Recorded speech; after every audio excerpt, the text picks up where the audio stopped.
Y he titulado este mensaje El fruto prohibido. ¿Cuánto lo pueden decir conmigo? El fruto prohibido. Lo decimos con más ánimo. El fruto prohibido.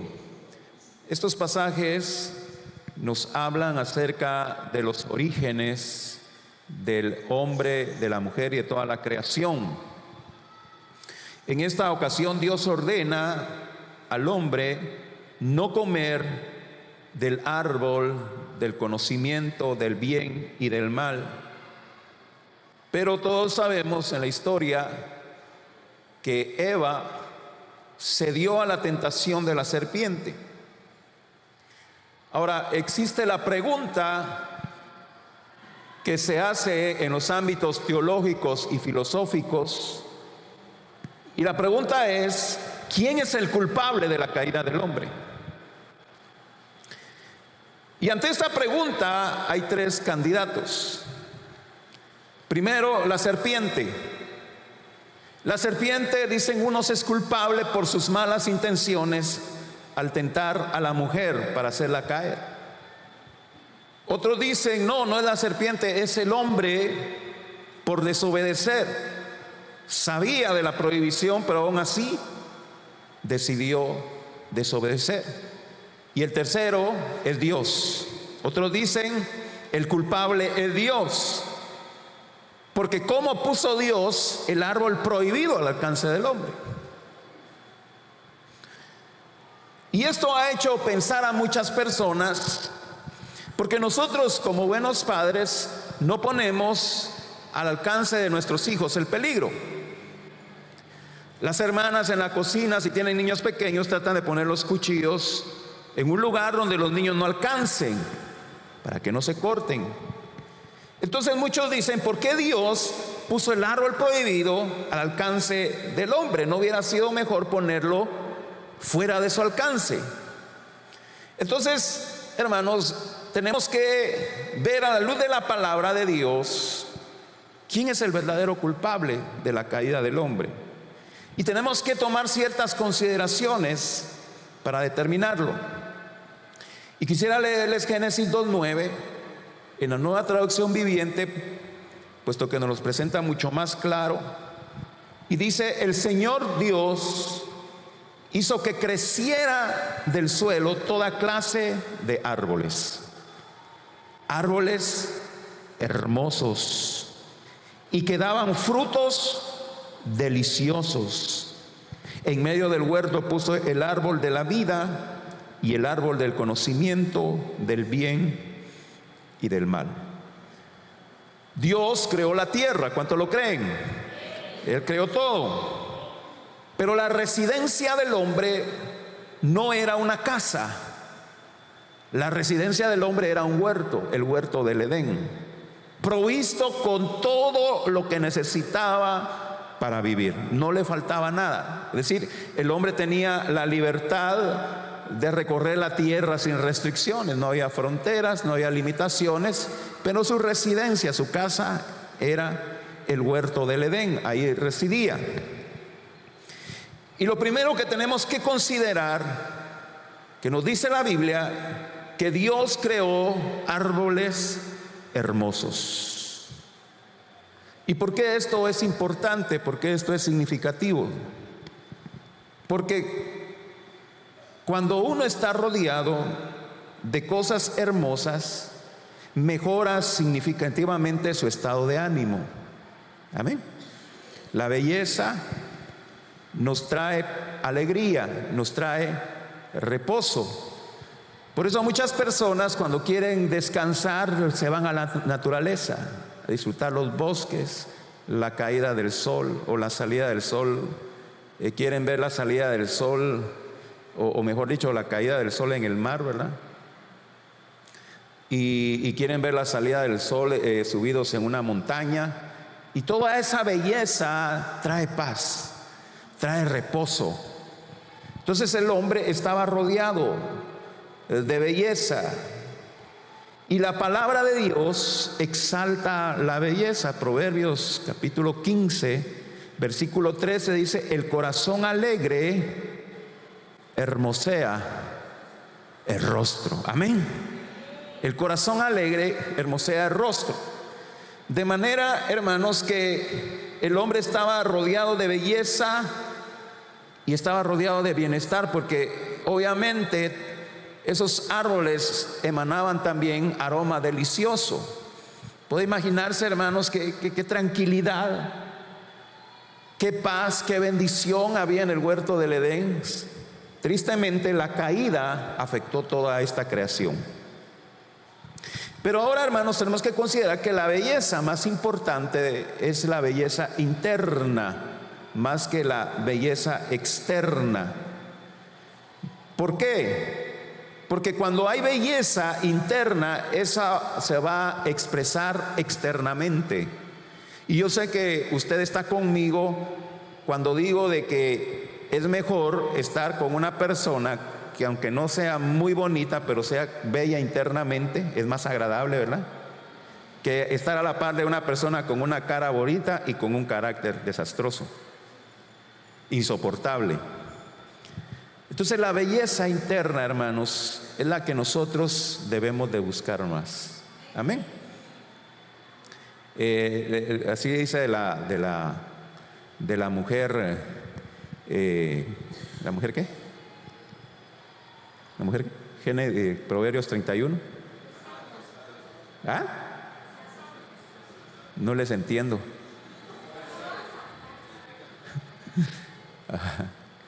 Entonces dice: vana es la belleza, amén, y la hermosura, pero la mujer sabia es alabada, amén. Y no es mujer sabia, es mujer virtuosa, ¿verdad? Es la mujer virtuosa. Bueno, y dice la Biblia que estos árboles daban fruto delicioso. No solamente eran árboles bonitos, también proveían frutos deliciosos. El Salmo 132:15 dice que Dios proveerá abundantemente de su provisión para nosotros. ¿Cuántos lo creen? Amén. En ese momento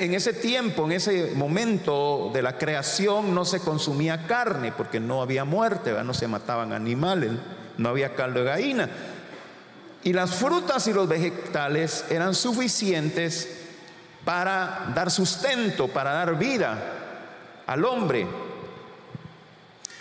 y no necesitaban pues la carne. Con la fruta, la verdura era suficiente. Ahora no, hermano, necesitamos carne en nuestra dieta. Ya más adelante, cuando fue el diluvio, Dios le da el permiso a Noé de matar y comer, pero en este momento era suficiente con los vegetales. Y también nos dice la Biblia que en el huerto el hombre debía trabajar. El versículo 15 dice: tomó pues Jehová Dios al hombre y lo puso en el huerto de Edén para que lo labrara y lo guardase. Ahora, cuando nosotros vemos en el idioma original que fue escrito este pasaje en el hebreo, el verbo poner viene de la palabra griega yanak, y esa palabra lleva implícito el sentido del descanso. Amén. Lleva implícito el sentido del reposo.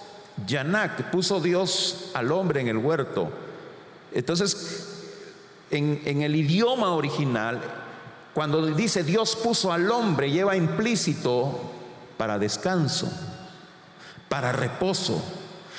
Sin embargo, más adelante está diciendo que lo puso para que lo labrara y lo guardase. Parece una contradicción, pero no lo es, porque el trabajo del hombre en el Edén le proporcionaba descanso y no fatiga. Amén. Entonces, cuando la Biblia dice puso al hombre en el Edén para que trabajara, en ese tiempo el descanso no era el trabajo no era desagradable, no era desgastante. Al contrario, hermanos, daba descanso. Ahora en el mundo el trabajo es cansado, a menos que ¿qué? A menos que descansemos en Cristo. Amén. ¿Por qué? Porque Mateo 11:29 Dice Dios: llevad mi yugo sobre vosotros y aprended de mí, que soy manso y humilde de corazón, y haréis descanso para vuestras almas. Nuevamente una aparente contradicción, porque dice: pónganse el yugo.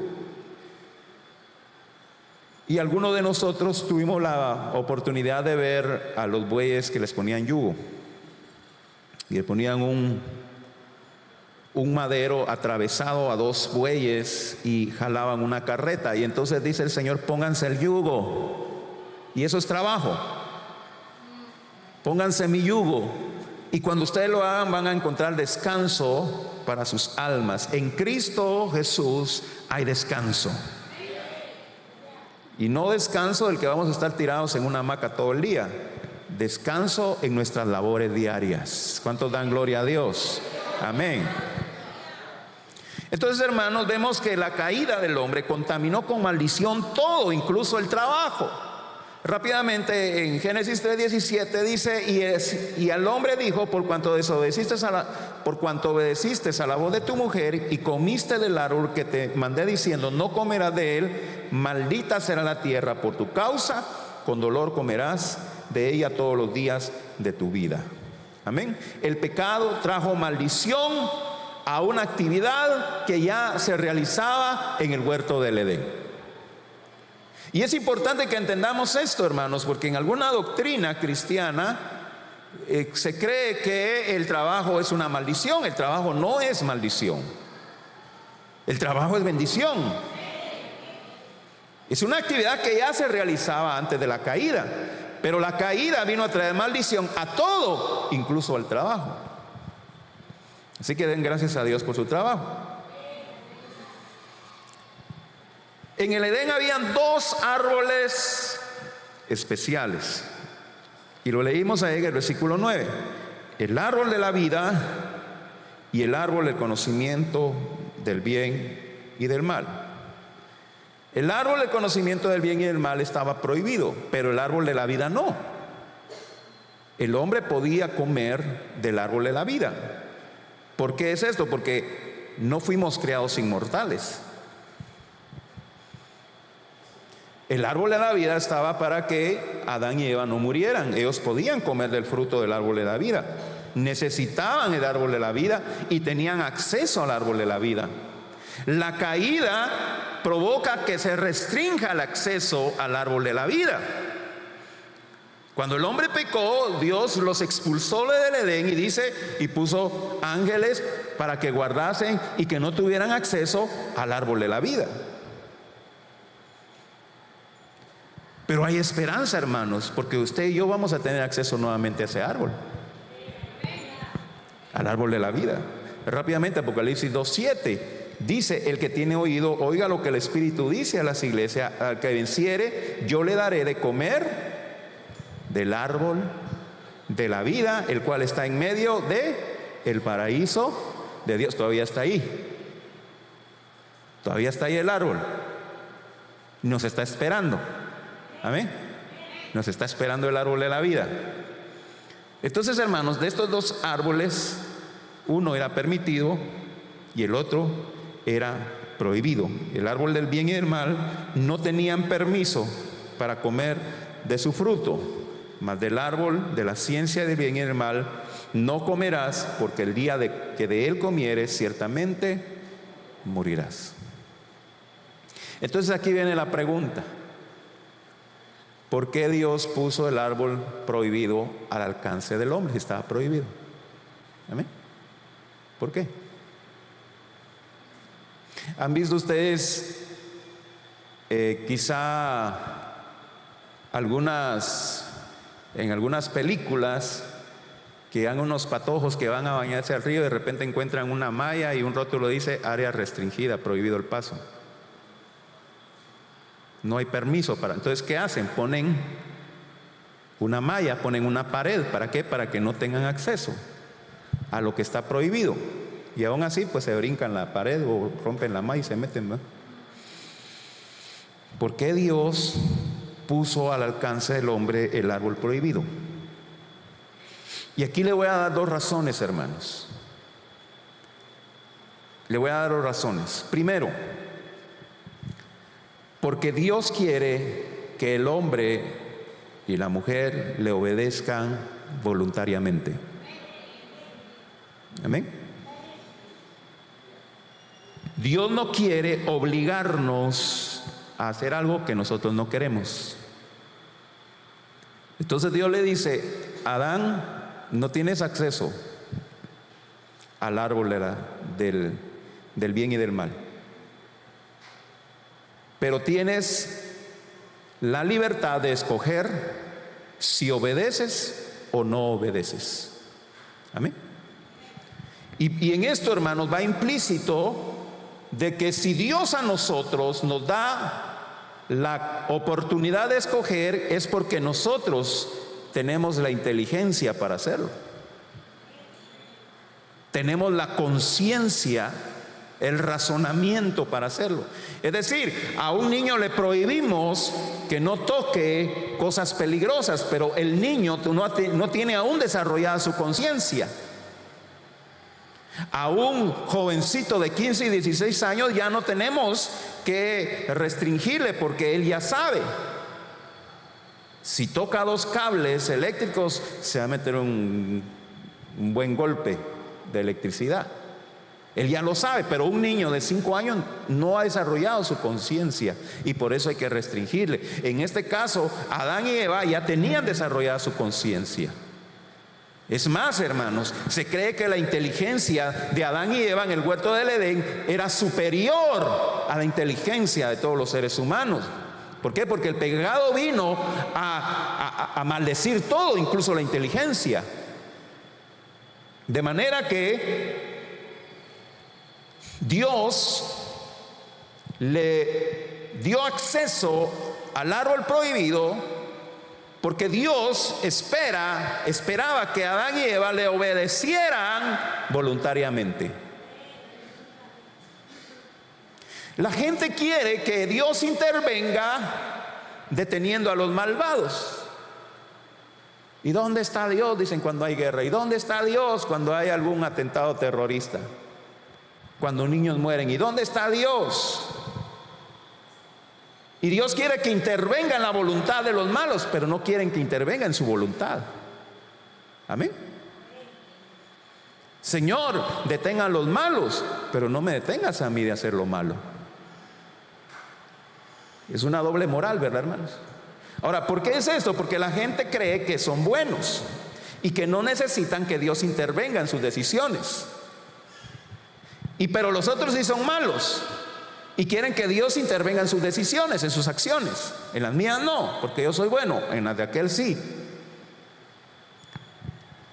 Lo que no entendemos, hermanos, es que ante la justicia de Dios todos somos malos. Salmo 53:3 dice: cada uno se había vuelto atrás, todos se habían corrompido. Y dice el salmista: no hay quien haga lo bueno, no hay ni siquiera uno. Cada uno se ha vuelto atrás, todos se han corrompido, no hay quien haga lo bueno, no hay ni siquiera uno. Entonces, ante la justicia de Dios, no hay aquello de que aquel es malo y yo soy bueno. Ante la justicia de Dios todos somos malos. De manera que si el hombre quiere que Dios intervenga en las decisiones de los malos, va a tener que intervenir en mis decisiones. Yo no sé si usted me está entendiendo esta mañana. Entonces, la primera razón por la que Dios puso al alcance el árbol prohibido es porque Dios quiere que el hombre le obedezca y le sirva voluntariamente, no por obligación. Y a veces, hermano, la religión comete ese error, quiere obligar a la gente. Usted tiene que hacer esto, usted tiene que decir esto, usted tiene que comportarse así, usted tiene que vestirse así, usted tiene que hacer esto así, y quiere obligarlo, y si no, usted se va a ir al infierno. Entonces no, Dios quiere que nosotros le obedezcamos y le sirvamos voluntariamente, no forzadamente. Entonces, segundo, porque el hombre debe ser responsable de sus acciones ante Dios. Nuevamente, porque el hombre debe ser responsable, porque nosotros tenemos inteligencia. Nosotros tenemos razonamiento, nosotros tenemos conciencia, tenemos la capacidad intelectual para saber qué es bueno y qué es malo.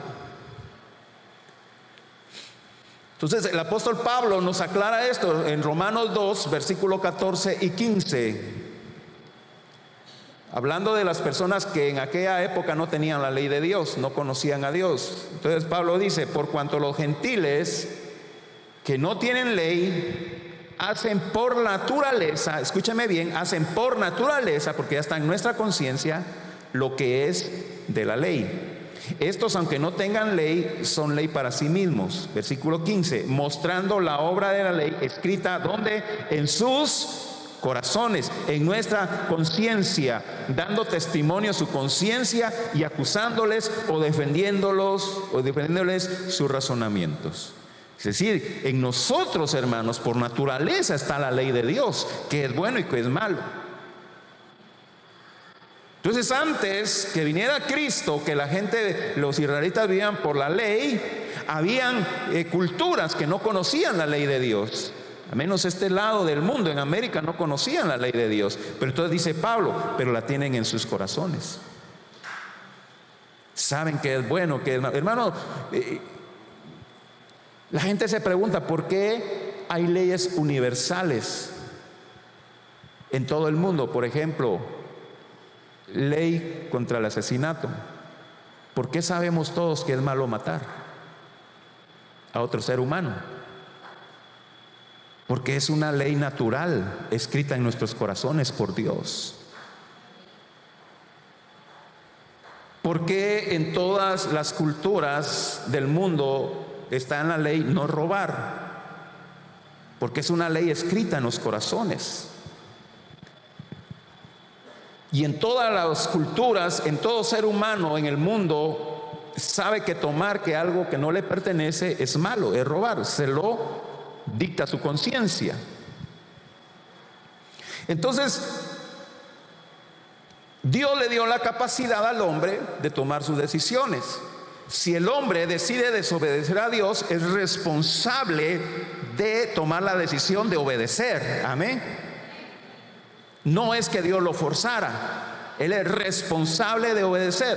Pero si el hombre toma la decisión de desobedecer a Dios y tomar del fruto prohibido, es responsable por desobedecer. Amén.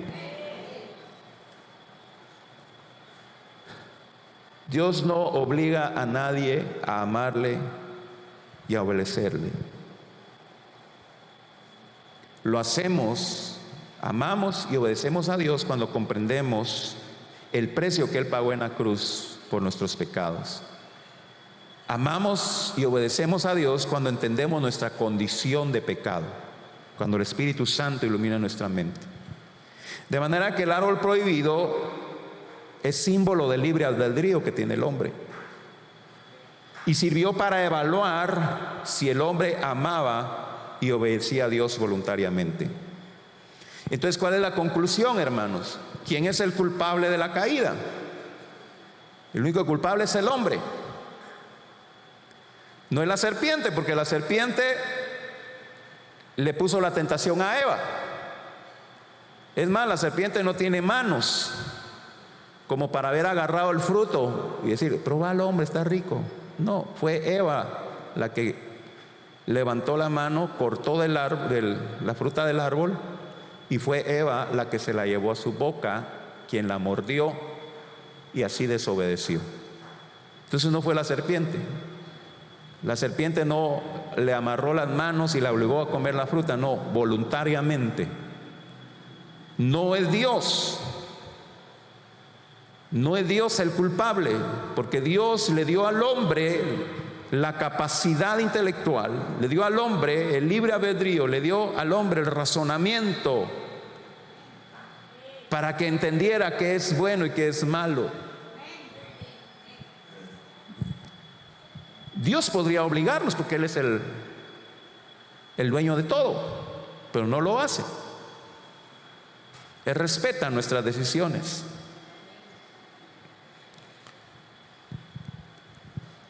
Y quisiera que fuéramos al versículo 16. Génesis 16.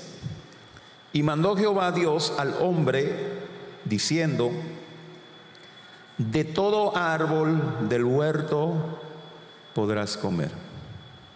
Amén.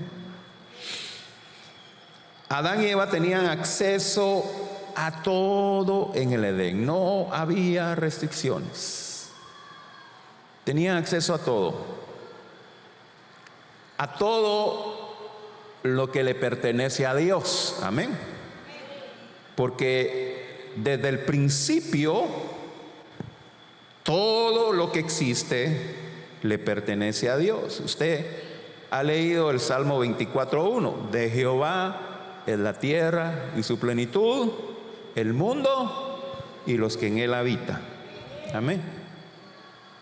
O sea, todo le pertenece a Dios, y el huerto le pertenecía a Dios, pero Dios le dijo a Adán y Eva: todo eso está a su alcance. ¿Cuántos árboles habían en el huerto del Edén? No lo sabemos. No lo sabemos. Pero estoy seguro que había desde piñas hasta uvas, ¿verdad? Manzanas. Las manzanas se dan en clima frío y las piñas se dan en clima caliente. Había de todo. No tenía restricciones. No sabemos cuántos árboles habían, pero sabemos que Dios da en abundancia. Dios da en abundancia. Que nosotros no lo apreciemos ya es otra cosa. De manera que Adán y Eva no estaban limitados excepto por un solo árbol que no debían tocar. ¿Cuántos árboles habían en el Edén? No sé, 200,000,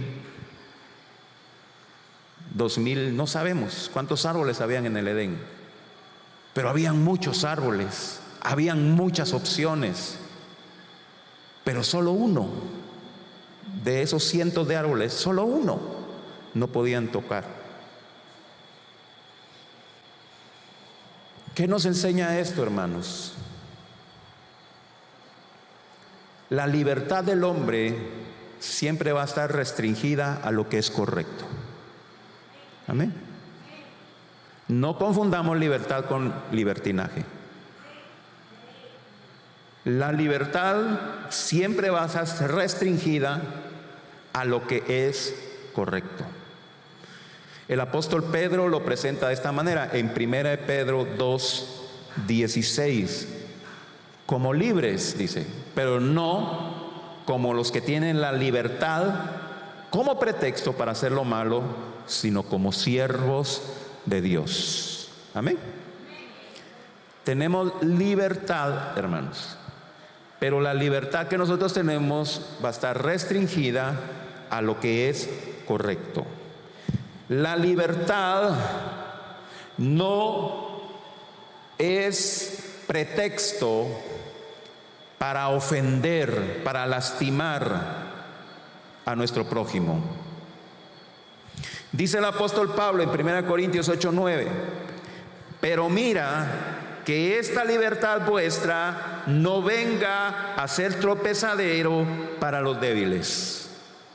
Y cuando el apóstol Pablo habla de esto, es que le preguntan: Pablo, ¿podemos comer de lo sacrificado a los ídolos? Y parafraseando lo que el apóstol Pablo dijo, le dijo: sí, pueden comer, los ídolos nada son, solo hay un Dios, creador del cielo y la tierra. Pero, dice Pablo, si hay un hermano débil que para él es malo comerle lo sacrificado a los ídolos, por amor a él no vas a comer, para no hallar su débil conciencia. Amén. Entonces, tu libertad no venga a ser tropiezo. Tu libertad no venga a ser tropiezo para los débiles. Y antes Jesús había dicho: imposible que no vengan tropiezos, dice, pero hay de aquel por el quien vienen los tropiezos. A ese que es causa tropiezo, mejor le fuera ponerse una piedra de moler al cuello y tirarse al mar, dice el Señor, ¿verdad? O sea, ¿qué le espera a la persona que causa tropiezo. La libertad que nosotros tenemos, hermanos, es una libertad amplia, es una libertad sin restricciones, pero sí va a estar restringida a hacer lo correcto. Yo no sé si usted me está entendiendo esta mañana. Hacer lo correcto. ¿Y qué es lo correcto? Lo que está escrito en este libro. Amén. Este es el manual. No es la filosofía de Platón, de Aristóteles. Es este libro. No es la filosofía de Nietzsche ni la psicología de Freud. Es la Biblia. Es este libro al que nosotros debemos consultar. Y cuando nosotros hagamos lo que está escrito en este libro, hermanos, vamos a ser felices y no nos vamos a sentir restringidos. ¿Por qué? Porque el libertinaje supuestamente es la libertad de hacer lo que uno quiere, pero el libertinaje es un engaño, porque el libertinaje es esclavitud al pecado. Amén. El joven que dice: yo tengo libertad de consumir drogas y yo voy a consumir drogas porque yo tengo la libertad de hacerlo, y consume drogas. ¿Qué está sucediendo ahí? Que este joven está cayendo en la esclavitud de la droga.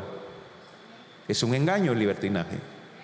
Es mejor la libertad que hay en Cristo Jesús. ¿Cuántos dan gloria a Dios?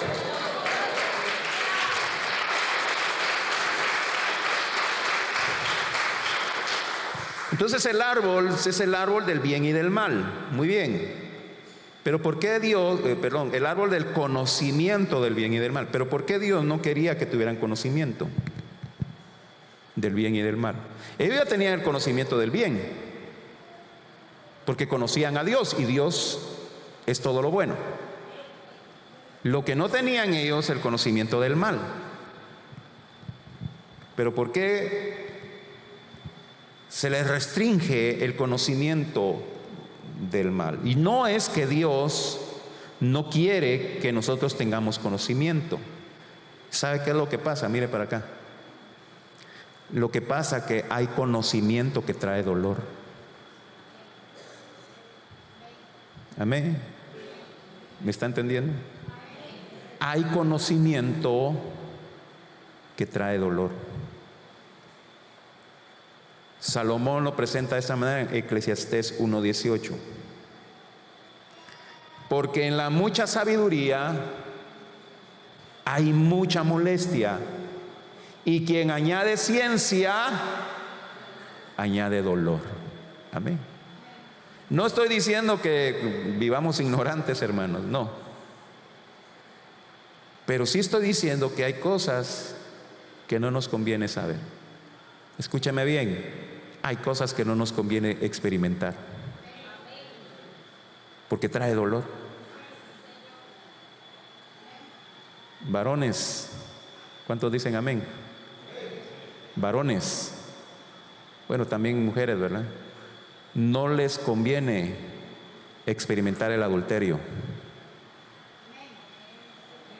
Yo pensé que me iban a decir amén todos. Me quedé chiviado. Hermanos, no les conviene experimentar el adulterio, la fornicación. Eso les trae dolor. Quiero saber qué se siente, dicen. Y Dios, hermanos, ¿qué está pidiendo?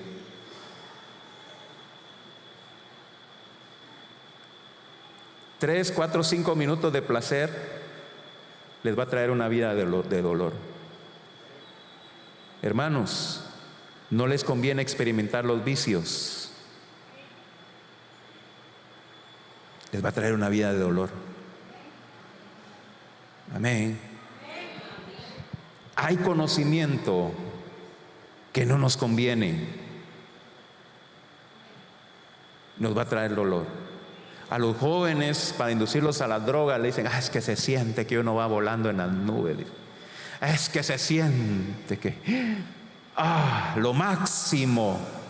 Yo quiero experimentar eso, dice el insensato. Yo quiero experimentar esa libertad. Y sí, le da unos minutos de volar, ¿verdad? Pero eso le va a traer mucho dolor. Hay conocimiento, hermanos, que no nos conviene. Y ese es lo que quería evitarle Dios a Adán y a Eva.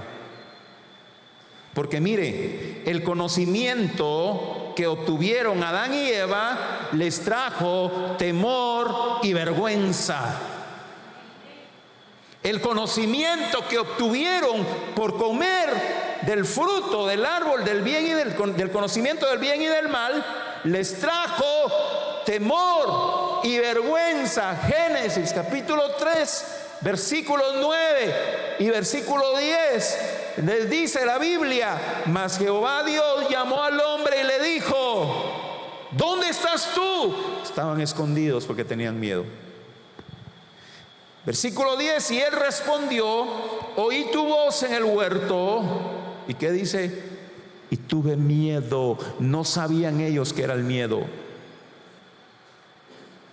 No sabían antes de esto que era el miedo, porque estaba desnudo. Vergüenza. Y me escondí. Ellos no habían experimentado el miedo y la vergüenza. Y comer del fruto del árbol del conocimiento del bien y del mal les trajo miedo y vergüenza. Dos sentimientos que usted y yo no queremos experimentar. O yo no sé si a usted le gusta vivir con miedo o con vergüenza.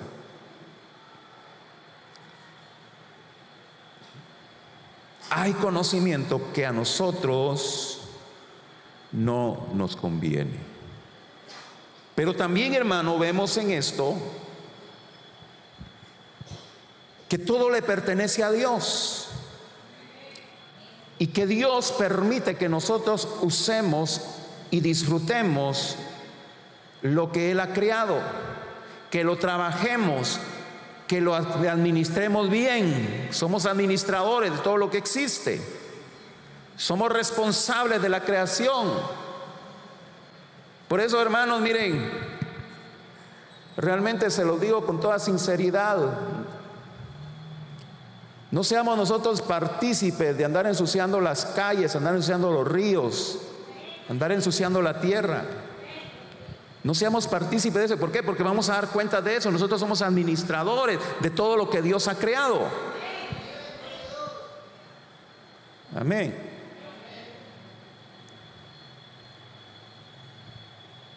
Pero de todo lo que nosotros tenemos a nuestro alcance, escúcheme bien, por favor, de todo lo que nosotros tenemos a nuestra disposición, siempre habrá algo que le pertenece a Dios. Amén. De todo lo que nosotros tenemos a nuestra disposición, siempre va a haber algo que no podemos tocar. Dios le dijo a Eva: todo. Si quieren ir ustedes a echar su colazo a Rusia, vayan, tienen libertad de hacerlo. Quieren irse después a Argentina, vayan, tienen libertad. No habían fronteras, no había restricciones, no había nada, no había cansancio. Podían, pero solo a una cosa no tienen acceso: al árbol del conocimiento del bien y del mal. Y eso sigue vigente hoy en día. Tenemos acceso a todo lo que Dios nos ha dado, pero hay algo que le pertenece a Dios. Y muchos de ustedes ya saben qué es. Y entonces dice Malaquías 3:8: ¿robará el hombre a Dios? Amén. ¿Robará el hombre a Dios? ¿Y qué dice Dios? Ustedes me han robado. ¿En qué?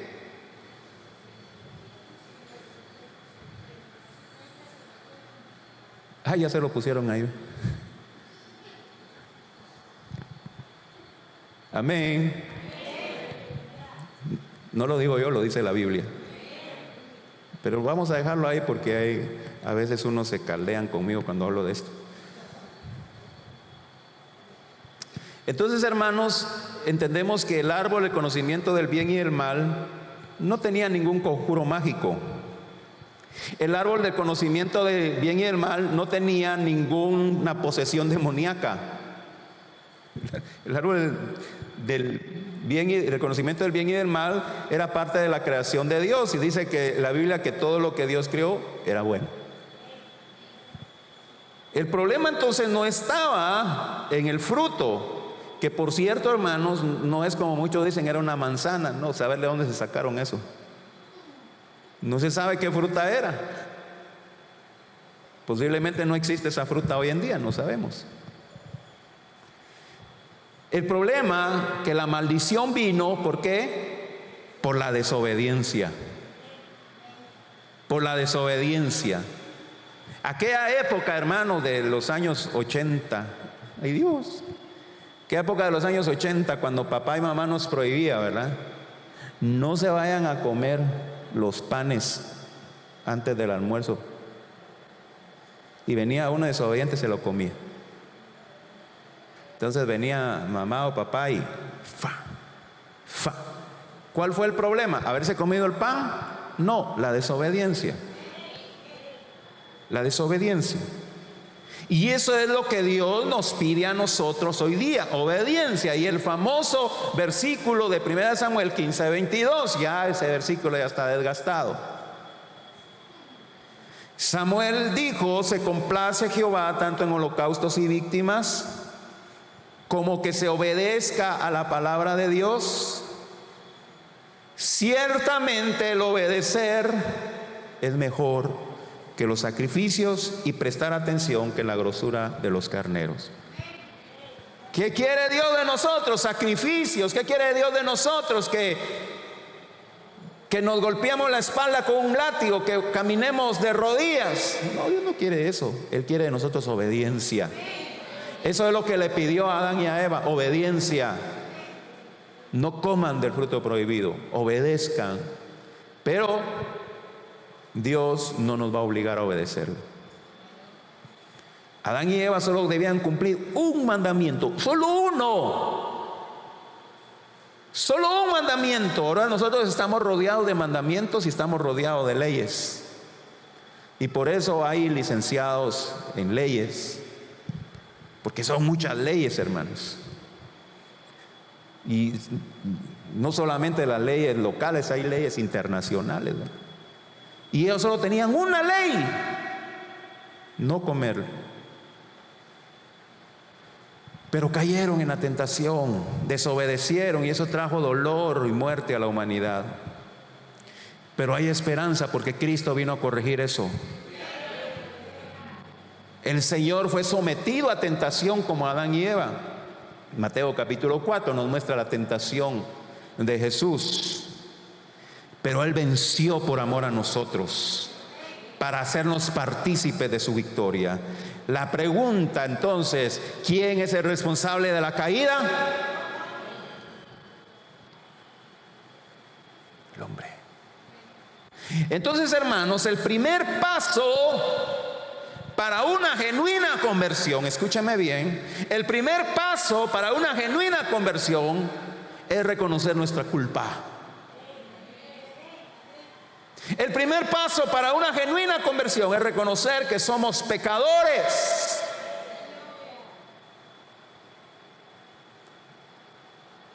Que mucha gente viene a aceptar a Cristo, pero no tiene conciencia de que han ofendido a Dios y que son culpables de pecado. Y vienen porque quieren un milagro. Ahí no hay una genuina conversión. Es necesario reconocer que somos pecadores, pero tenemos la oportunidad en Cristo. Hay oportunidad en Él, pero esta vez Él está con nosotros para fortalecernos a no ceder a la tentación. 1 Corintios 10:13: no nos ha sobrevenido ninguna tentación que no sea humana, pero fiel es Dios, que no nos dejará ser tentados más de lo que podéis resistir, sino que dará también juntamente con la tentación la salida para que podáis soportar. Entonces, hermanos, cuando nosotros somos tentados, ahí está el Señor fortaleciéndonos. Cuando nosotros somos tentados, ahí está el Señor con nosotros. Adán y Eva no tuvieron esa oportunidad, nosotros sí la tenemos. De manera que cuando nosotros cedemos a la tentación, no podemos culpar a nadie más que a nosotros mismos. que por culpa del fulano que me obligó. No, hermano. Que por culpa de la María que me dejó. No. Que por culpa del Pedro que no me atiende. No. Nadie es culpable de nuestra caída que nosotros mismos. Hermano, mire para acá, por favor. Yo ya estoy terminando casi. No ceda a la tentación. Yo no sé si usted me está escuchando. No ceda a la tentación. Tiene mucho que perder si cede. Aférrese a Cristo. Él le da la fuerza para resistir.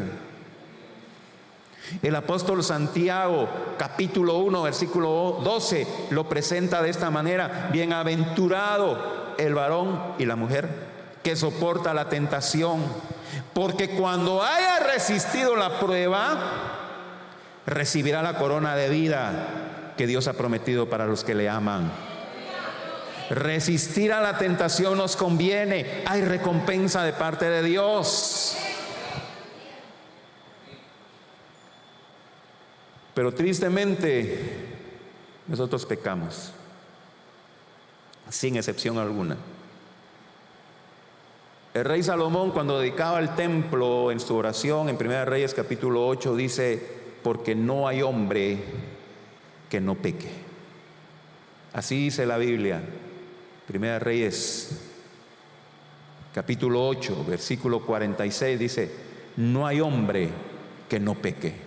Todos pecamos. Pero si hemos pecado, hay esperanza en Cristo. Hay oportunidad en Cristo. Hay restauración en Cristo. Cristo es nuestro abogado. Satanás, que el Señor lo reprenda, es el acusador. Porque cuando nosotros pecamos, machaca nuestra mente con acusación. Y no que cristiano, pues, y no que cristiana, y mira tan chuco que sos que hiciste. Ese es el acusador, y ese hay que reprenderlo en el nombre de Jesús. Resistid al diablo y de vosotros huirá, dice el Señor. Pero Cristo es nuestro abogado, nuestro defensor. Primera de Juan, capítulo 2, versículo 1, un versículo también bastante conocido: hijitos míos, estas dos cosas os escribo para que no pequéis. Y si alguno hubiere pecado, abogado tenemos para con el Padre, a Jesucristo el justo. ¿Cuántos dan gloria a Dios, al Señor? ¿Cuántos dan gloria a Dios, al Señor, esta mañana? Amén. Abogado tenemos para con el Padre, a Jesucristo el justo. Iglesia, lo que el Señor nos está hablando esta mañana es: todos somos responsables de nuestros pecados. Todos somos responsables de nuestro pecado. Todos tenemos la libertad de decidir si amamos y obedecemos a Dios, o si rechazamos y desobedecemos a Dios. El Señor nos dice: pongo delante de ustedes la vida y la muerte. Pongo delante de ustedes la bendición y la maldición. ¿Qué vamos a escoger? ¿Qué vamos a decidir? Porque cuando nos presentemos en aquel día delante de su trono, no va a haber excusa. No va a haber excusa.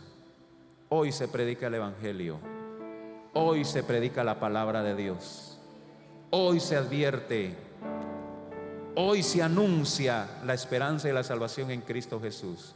No va a haber excusa. Aparte de eso, como dijo Pablo, el Señor ha puesto en nuestros corazones, ha dictado, ha puesto en nuestros corazones la ley para saber qué es bueno y qué es malo. Así de que en esta mañana, si hemos pecado, abogado tenemos para con el Padre, a Jesucristo el justo.